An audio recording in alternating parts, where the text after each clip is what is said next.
Bonjour et bienvenue sur cette nouvelle vidéo. Aujourd'hui, on parle d'une crise oubliée, la guerre au Soudan. Depuis 2023, la crise de ce pays d'Afrique de l'Est s'est aggravée par un conflit horrible et brutal. Famine, déplacements massifs, épuration ethnique, crimes de guerre en tout genre, épidémies. Pourquoi le monde détourne-t-il le regard ? Nous allons essayer ensemble de décrypter le contexte historique, la situation actuelle, avec les implications internationales et bien sûr les raisons de l'invisibilisation de ce conflit. Le Soudan, riche en or et en pétrole, est marqué par des décennies de conflits. Le Soudan accède à l'indépendance en 1956 après avoir été administré conjointement par l'Égypte et le Royaume-Uni. Comme beaucoup de pays décolonisés, ces frontières sont artificielles et ne correspondent pas à des logiques d'ethnie ou de population. Le Soudan est peuplé de communautés, de tribus, d'ethnies aux cultures très marquées et très différentes. Pour résumer, on sépare le Sud, noir et chrétien, et le Nord, arabo-musulman. Mais dans la réalité, il y a beaucoup plus de diversité dans chacun des groupes et dans leur répartition géographique. Le territoire est vraiment très disparate.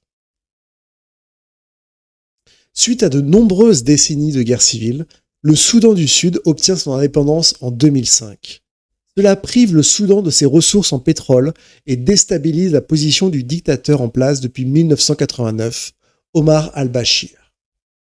En 2003, le Darfour, région à l'est du Soudan, entre dans une ère dramatique. Cette région pauvre avait déjà connu d'importants conflits communautaires et de sécession vis-à-vis du pouvoir en place. Mais la situation va vraiment empirer.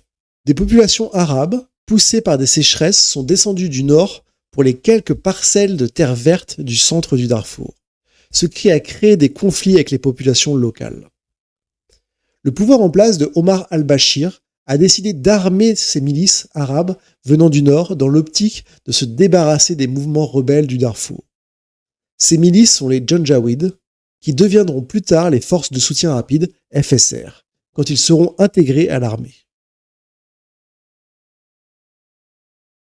Elles vont commettre les pires atrocités pour instaurer la terreur au sein de la population.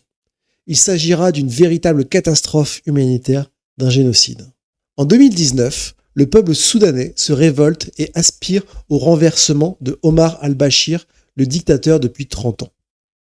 L'armée, qui ne souhaite pas perdre ses pouvoirs, rejoint la révolte et donne le coup de grâce à Omar al-Bashir, s'imposant ainsi à la tête de la structure gouvernementale mise en place par la suite. Cette organisation de transition était dirigée par Abdel Fattah al-Burhan, chef de l'armée, secondé par Mohamed Hamdan Dagalo, dit Hemeti, leader des forces de soutien rapide FSR Janjaweed, que nous avons parlé précédemment. Des représentants du peuple complétaient le gouvernement. Une transition démocratique s'amorce, mais un coup d'état militaire en 2021 stoppe tout. Al-Burhan et Hemeti s'accaparent le pouvoir pour régner ensemble, mais cela ne dure pas. En 2023, la guerre éclate entre les deux hommes sur fond de désaccords, de lutte pour le pouvoir politique et économique, ainsi qu'une absence totale de confiance entre les deux hommes. Ce conflit a transformé Khartoum en champ de bataille et ravagé le pays. Le Darfour à l'ouest est particulièrement touché. Déjà marqué par un génocide dans les années 2000, il est presque entièrement contrôlé par le FSR. Le bilan est catastrophique. Plus de 150 000 morts, 12,6 millions de déplacés, dont 8,6 millions à l'intérieur du pays et 3,8 millions dans des pays voisins. 30,4 millions de personnes, soit plus de la moitié de la population, ont besoin d'aide humanitaire, rapporte le Croissant Rouge soudanais en 2025. La famine touche plus de 25 millions de personnes, avec des conditions de famine confirmées dans 10 zones. Le choléra, la rougeole et le paludisme se propagent, car 80% des hôpitaux sont hors service. L'Union européenne a appelé à un accès urgent à l'aide humanitaire le 14 août 2025. L'ONU qualifie cette crise de plus grande crise de déplacement au monde. 3,8 millions de personnes ont fui vers le Tchad, l'Égypte et le Soudan du Sud. Mais ces pays sont débordés. L'aide humanitaire est pillée ou bloquée avec seulement 23% des 6 milliards de dollars demandés par l'ONU financés. Les civils meurent de faim, de maladies et sous les bombes. Les zones contrôlées par le FSR ou par l'armée segmentent déjà énormément le pays, mais d'autres groupes indépendants contrôlent également leur propre territoire. D'importantes zones restent sans réel contrôle ou autorité, littéralement laissées à leur sort face aux bandes armées et aux pillards. Ce chaos est aggravé par des puissances étrangères. L'Égypte soutient l'armée, notamment du fait des intérêts économiques réciproques détenus par les chefs armés des deux pays. Mais également parce que ce régime lui convient et est un barrage à une démocratie à ses portes, ce qui risquerait de faire naître des velléités démocratiques de l'opposition égyptienne. L'Éthiopie, rival historique de l'Égypte, est donc logiquement du côté des FSR. Ce soutien est également justifié par d'anciennes confrontations avec Al-Bourhan et des liens économiques avec Hemeti. Les Émirats arabes unis soutiennent les FSR, notamment du fait des liens historiques créés lorsque des hommes du FSR ont aidé les Émirats arabes unis au Yémen. La Russie, quant à elle, fortement impliquée dans la contrebande d'or, coopère avec Hemeti, qui est propriétaire de nombreuses mines. Mais cette entente se fait par l'intervention des milices Wagner, désormais appelées Afrika Korps. Nous savons tous ce qu'il se passe lorsque les milices Wagner interviennent, les crimes de guerre qu'ils commettent et les ravages qui suivent leur passage. Mais la Russie essaie aussi de rester proche du camp opposé pour avoir une base navale à Port-Soudan, contrôlée par l'armée. Le soutien de la Libye, du Tchad et de l'Iran sont aussi flous et peuvent varier. Au chaos intérieur s'ajoutent donc des ambitions internationales, ce qui permet d'alimenter en continu des flux de munitions et d'armes.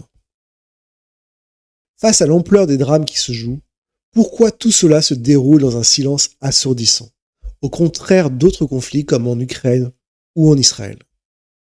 Alors déjà, il y a très peu d'images. La majorité des journalistes ont fui le pays ou sont morts. La situation est tellement dangereuse qu'il est impossible pour la plupart des ONG de s'y rendre ou de s'y déplacer. De plus, la majeure partie de la population n'a pas accès à l'électricité et encore moins à des smartphones pour prendre des images ou transmettre des témoignages. Pas d'infos, pas d'images et donc pas de temps d'antenne dans un paysage médiatique déjà sursaturé de conflits.